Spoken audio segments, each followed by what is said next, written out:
Let's settle ourselves for the celebration of the birthday sa akong pinakamalita nga anak, Marcel. So let's bow our heads and give ourselves the presence of our Creator. In the name of the Father, and of the Son, and of the Holy Spirit. Amen. So basahon na din ako prayer. Lord, salamat kayo sa kinabuhi sa akong anak na si Hannah Crisel. Sa iyong birthday karon, ako siyang ginaampo, nga padayon imo siyang panalanginanan ug bantayan matag-adlaw. Labi na karon panahon na Lord, na naa siya sa nagsakit siya karon.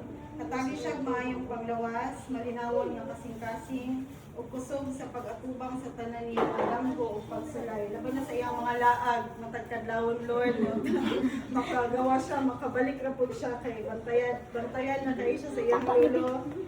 Lord, guide siya sa iyang sakto nga dalan.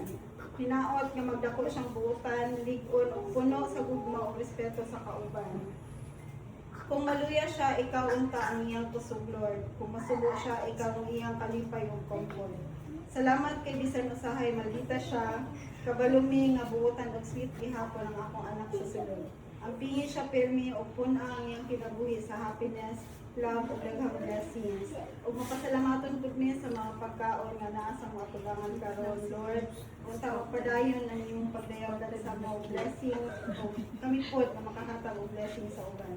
Happy birthday sa akong pinalangang anak, in Jesus name. Amen. Happy birthday to you. Happy birthday.